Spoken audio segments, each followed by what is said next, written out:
Ladies and gentlemen, boys and girls, and viewers of all ages, welcome to The Adult Potato, where our news is as mashed and spicy as your grandma's secret recipe. I'm Boopsy, your charmingly cute and utterly infatuated intern, absolutely enamored with our retro news set this week. It's like stepping into a time machine, if time machines were made of cardboard and smelled like nostalgia. Before we dive into our satirical stew of stories, remember, everything you're about to hear is for entertainment. It's like the truth had a baby with a unicorn. Whimsical, but not to be taken seriously. So, sit back, keep your potatoes peeled, and enjoy the show. Was that okay? Can I do the Spanish one too? Welcome back to another episode of The Adult Potato. I'm Fiona Tater. Now that the weather is thawing out a bit, it's time to get back out and about and take advantage of some of the fun things happening in town. There are all sorts of events going on. January's Mingle on Main Street was last Friday. T-Bar and Sparge always have things going on, and there are some great classes that people can take.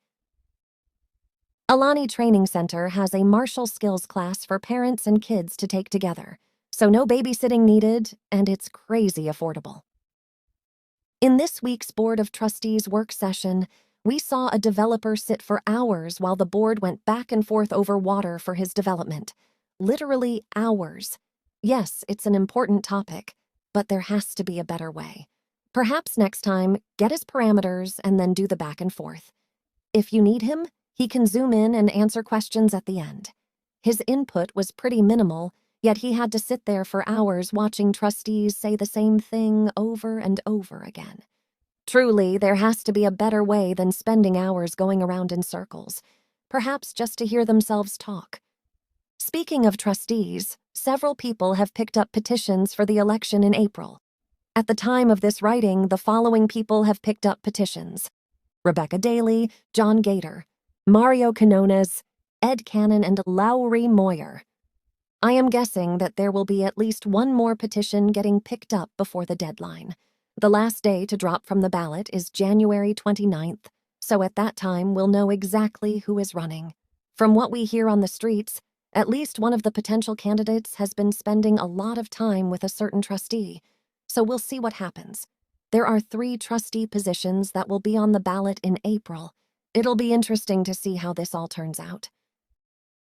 A big shout out to the LCSO for using cool heads to help turn a potentially fatal circumstance Thursday night into one where a Wyoming man was ultimately taken into custody for 3 felony counts of second-degree kidnapping, including 2 minors, a count of first-degree assault, 2 counts of child abuse, and additional counts on top of that. If you're wondering why the bridge over the interstate was blocked off Thursday night, this is why. But the amazing deputies from the LCSO took care of business and were able to keep the woman and 2 children safe while taking the man, who was also charged with driving under the influence of drugs at the time, into custody. No deputies were harmed during the interaction. I'm sure the incident was one where a lot of adrenaline was pumping through everyone's veins, especially with speeds of 100 miles per hour, per the account on LCSO's page. But our deputies used their training and used less lethal force to get the man into custody and prevent further harm to the woman and children involved. We at the Adult Potato are incredibly proud and grateful for their service. This is a great example of what the combination of good training and good people looks like. Switching back to local businesses, it looks like Slurps is serving soup flights.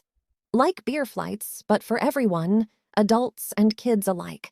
The flights come with 3 soups and different style bread to match each flight. What a great way to taste some of the best soup this side of Denver with amazing breads. Think cornbread, baguette.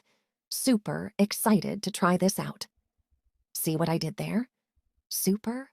Been working on my dad jokes. That's it for this week's episode. Enjoy the break in the weather while we have it. God only knows what kind of weather we'll get in the next few months, but spring usually has a trick or 2 up its sleeve. Stay warm and lock your doors.